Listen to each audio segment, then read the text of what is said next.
Nate about this. You're one of the few guys along with them that played against Tennessee a few years back. What do you remember about that game? Honestly, it was crazy. There was rain delay, and it was pouring, and it was hot and humid, like we simulating the Mo. And honestly, that Neyland Stadium is pretty awesome.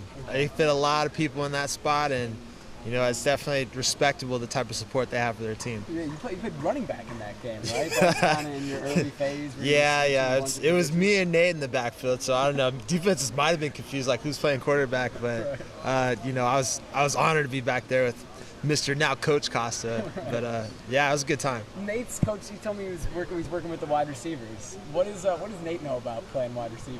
I mean, he knows his fair share amount. I mean, you know, when you're throwing to him all the time, you know exactly how you want to have them get open for you. So, I mean, he's definitely had his influence as far as us, you know, knowing how the quarterback wants to throw the ball and, you know, specifically getting open so that way it makes it easier to throw. So I think his influence has definitely been very positive for us. How do you see as a coach?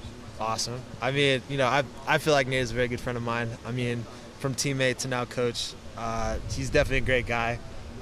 He fits in with our nice little mold of, you know, our little clique in the wide receiver room as, you know, just being fun-loving, and, you know, he's got kind of a dry sense of humor, but I think, you know, it adds a lot to our room in particular. The 2 Live crew, right? The 2 Live crew is correct.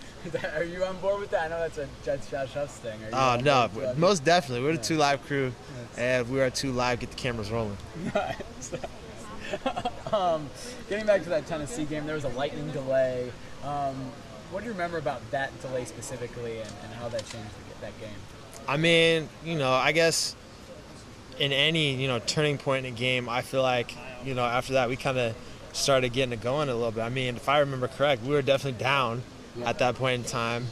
And then, you know, maybe, you know, looking back on it, it was a time for us to, like, recollect our thoughts and be like, all right, you know, get over traveling across the world and everything, and whatever grogginess we had, we got to get ready to go and play. Nate was telling me that the fans were chanting SEC at you guys when you got there. There seems to be a pride down south about the whole conference that I don't think necessarily exists out here.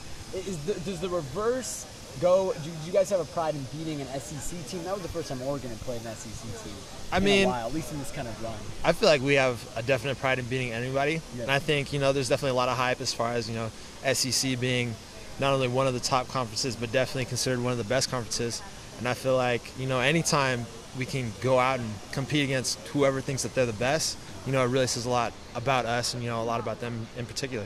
You guys have lost the last 2 against SEC teams. Does that matter? I mean, does that matter at all? Do you care about Tennessee being specifically from that conference coming in this weekend? I mean, you know, no matter what, when you lose, you have to not necessarily look entirely at the team that you play. I mean, obviously we do play a lot of great teams, but at the same time, you got to look at yourself in particular, because, you know, you can't really change who you play. You got to change yourself and how you get better, and, you know, what are you going to do to improve yourself the next time? For you personally, at this point in the season, you kind of got a lot. You got raved about in fall camp. You feel like that's translated into games, that you've been happy with how you played so far? I mean, I think I'm definitely happy with how I played so far. I feel like, you know, like any, you know, couple first games, you leave a couple plays out in the field that you're like, man, I wish I could have had those back. Wish I could have converted a couple more. And, you know, I feel like even though we've had some success on the field, like as a team in general, there's definitely a lot of things that we can improve on, in particular to really get this thing exactly how we want it to look. How's married life? Awesome. I can't complain one bit. My wife is amazing, and I can't thank her enough for how much, you know, she's been there for me, and, you know, really the extra support. I mean, we're long distance for so long, and to have her here is just an added comfort. How long were you long distance? All of college. Yeah, so about four full years. Where was she when you were here for college? She went to the University of Nebraska. Okay. Yeah, they're playing UCLA this week. That's right. So, you know. Is she a Husker fan? Die hard. Doug? I mean, Ducks over Huskers, I assume? Ducks over Huskers. I mean, I know her heart's going to be tugging a little bit because, you know, she got a bunch of friends over there and all that. And my family in particular, most of them went to Nebraska, so, you know, I'm kind of the odd one out. But anytime I'm out there, they're definitely my fans. So they'll be Duck fans for the rest of their lives, I'm sure now, too. So when did you guys finally end the long distance? August 3rd is when we got married. Wow. And then flew directly the next day and started fall camp that Monday. That's quite a commitment. Did you know, I mean, the whole time that she was the one and that you were going to wait for?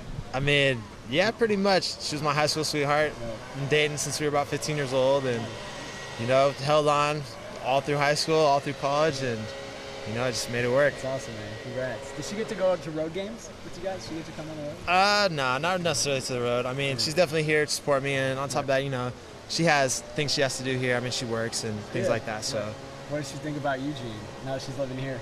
It's a little different than Lincoln, it's right? a little different than Lincoln. I mean, it's also a college town at the same time, and she's getting used to seeing green instead of all that red. Right. Nice. Awesome, man. Thanks.